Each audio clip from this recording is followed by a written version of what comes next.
Yo, what is up, guys? So we have a really cool, quick little concept for the Orpehgels. It's actually a really awesome combo, or just, I guess, build, that you're going to be able to Regeki your opponent multiple times on their turn. Basically, it destroys everything in the non-main monster zones.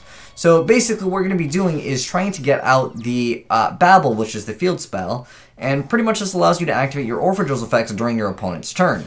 But if you happen to have Topologic YGOPRO, that can actually pop your entire, well, it pops both players' fields. Everything in the non-link zones, it's just going to go ahead and get destroyed. So he's going to go ahead, he tries to make a combo, go ahead and special summon a monster, pops everything. He's going to go ahead and special summon a bunch of monsters, bam, once again, he's going to go ahead and have Topologic activates effects. So he decides to attack over the Lungrius. Whether he crashed into this, well, whatever, he'd have a blank board against a guy with a link monster and like 3 cards in hand, so... pretty much at that point, it's game over, but you see he's just special summoning a card over and over, then basically getting rid of all of his opponent's stuff. And because Orpehgels are so resilient on just getting free extra summons to basically make the link monsters, at this point he's just going to get so much extra advantage that it's game over. But pretty much being able to Regeki your opponent maybe 2 to 3 times, that's enough. At that point, you've probably won the game. And this definitely helps Orpehgels out because... generally, like, what are their plays in the deck other than make Orchestron, which is a card where it's like, cannot be destroyed by battle, can't be destroyed by card effects, and they do have other back row support that makes it so it can't be targeted. But this allows the deck to kind of have another option because I would say the deck is mostly linear. It just kind of goes for this card generally. You can technically try to make other things, but for the most part, they do have, there's a Red Dragon Archfiend build that I featured that was really cool. But for the most part, you're only going to be able to summon dark monsters.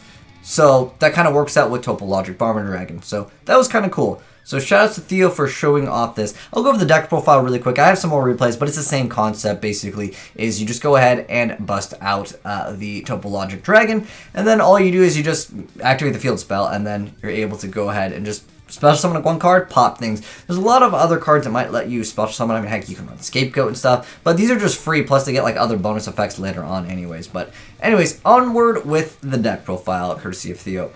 So anyways, we have 2 copies of Danger Nessie, 1 Destrudo, Drake of the Dread, and we have 3 Malleys, 3 copies of Grepher, then we have 3 copies of the Diver, 3 copies of Armageddon Knight, 3 copies of Sure Zone, 2 copies of Jackalope, 1 Olion, 1 Cannon, 2 copies of Prime, 1 Reinforcement Army, 3 Engage, 1 Terraforming, 1 Foolish, 1 Reborn, 3 copies of Hornet, 1 copy of Einsatz, 2 copies of Baffle, 3 copies of Infinite Impermanence, which is going to go ahead and let you pull off your combos a little bit more consistently here. And then we have 2 copies of Orchestron, we have the Topologic Dragon, Borilode, Saryuja, Lungrius, we have Summon Sorceress, Unicorn, Galatea, Needle Fiber, Witchling, Kagari, Link Spider, and Link Rebo. Actually, you know what? Let's just go ahead and watch another replay real quick over here because, well, I mean, there is another, like, I guess, play to it. I mean, it will just showcase off, like, what else you can do. I mean, it's basically using Destrudo here. But for the most part, it's a pretty straightforward deck. Make that. Your opponent will probably quit on you if you Regeki them twice. Because usually it takes more than 1 card to make a card that you need to get rid of. Therefore, at that point, you know, they're down to 4 cards, and if they use another 2 cards to go ahead and try to make something else that's going to deal with your board, well, again, of course, you just special summon another monster, therefore, they're going to lose out on their board. So basically, you almost make it so they have like 2 cards to kind of play with, if that kind of makes sense. Obviously, if your opponent Regekis you, well, that's just part of the game. But for the most part, it's going to require them to use like multiple cards to bring out, like I said, 1 good card. And then he's going to go ahead and activate Dark World Dealings. Unfortunately, losing out on a Reborn, but it doesn't really matter. I guess this guy was playing DD Danger Dark Worlds? Fabled? I mean, an interesting concept here, but he's just like, dude, I don't even want to play at this point, because he's just going to go ahead and pop everything. And then, once again, if he was to use again, like, Reborn, I mean, it was not over, technically. Yeah, he still had this. But, like, if he was to use, you know, a few more cards, well...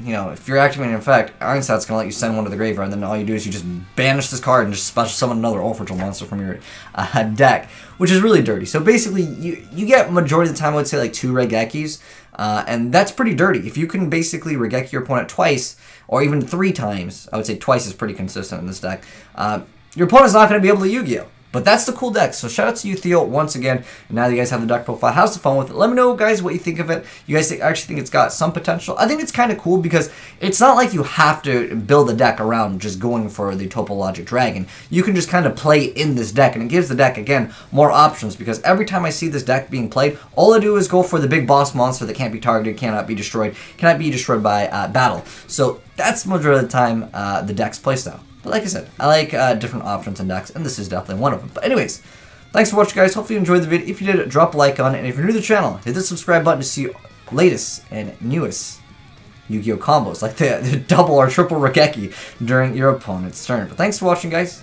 And if you guys got any cool replays, feel free to go ahead and send them in to AzneyesReplays@gmail.com, just like Mr. Theo did. And shout outs to you. But thanks for watching, and I'm signing out.